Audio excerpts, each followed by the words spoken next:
Buenas tardes, compañeros. Les voy a presentar hoy mi Grant Proposal acerca de la genética como herramienta para estudiar la dinámica de poblaciones. Sabemos que la civilización maya en Mesoamérica fue una de las más exitosas en la historia del mundo. Alcanzó su periodo clásico entre 250 y 750 a.C. Sin embargo, después de este periodo de tiempo se sufrió una crisis que resultó en el abandono de grandes ciudades y entramos al periodo postclásico, donde ya no se volvió a ver como una opulencia igual. La explicación clásica por lo general se atribuye a un cataclismo climático. Por lo general se cree que hubo una sequía, pero datos recientes arqueológicos sugieren que la razón no fue tan simple. A pesar del interés que hay sobre los mayas, en realidad se sabe muy poco acerca de su historia y se sabe aún menos sobre su genética. Se han realizado algunos estudios genéticos en Mesoamérica acerca de población de mayas modernos o indígenas, pero en Guatemala se cuenta con muy poca investigación al respecto. Sin embargo, los resultados de estudios que sí se han realizado demuestran que Guatemala no tiene tanta similitud como uno esperaría con otras partes de Mesoamérica como México.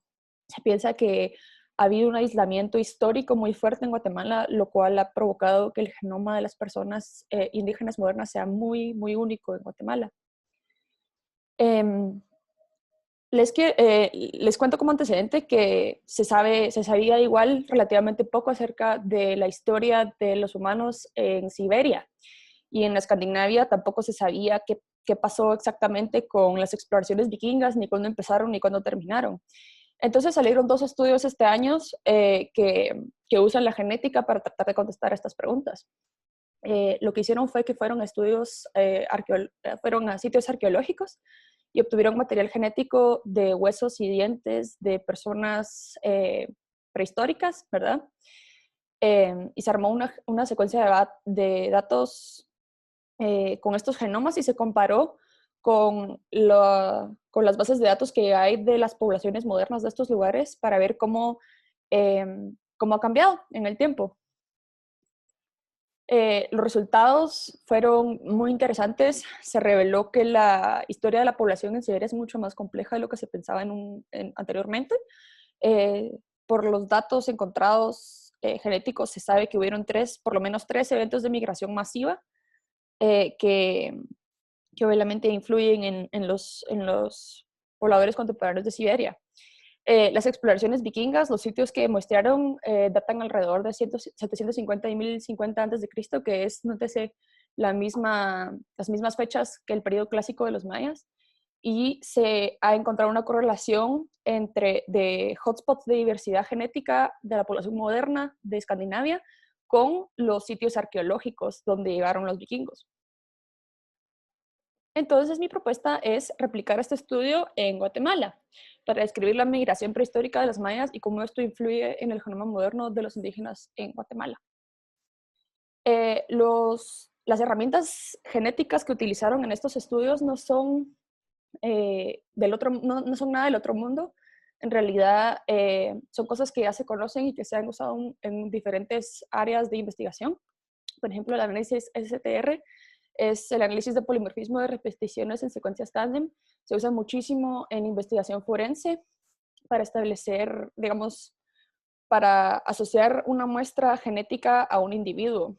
La premisa de esta prueba es de que la mayoría de las personas comparten muchísimo de su genoma y hay partes pequeñas que son lo que nos hace únicos. Y estas secuencias cortas son entre 2 y 5 pares de bases, son nuevamente únicas y son heredables. Entonces uno puede usarlas para asociar a un individuo con su familia y qué tan relacionado está con la población en general.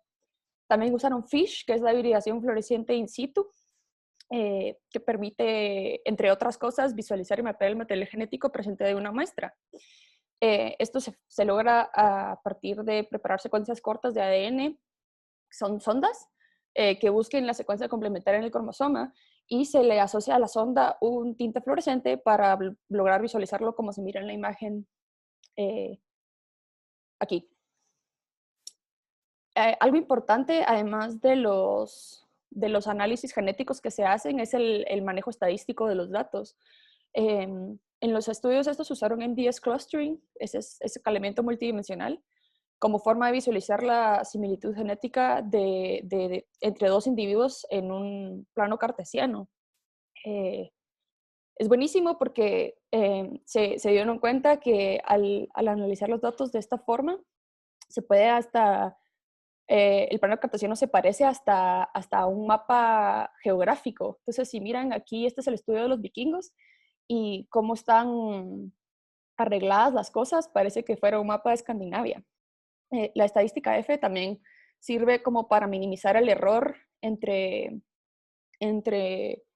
digamos, muestras de datos al tomar en cuenta que van a tener similitudes, ¿verdad? Entonces, como que obviando esas similitudes se puede ver qué tan diferentes son.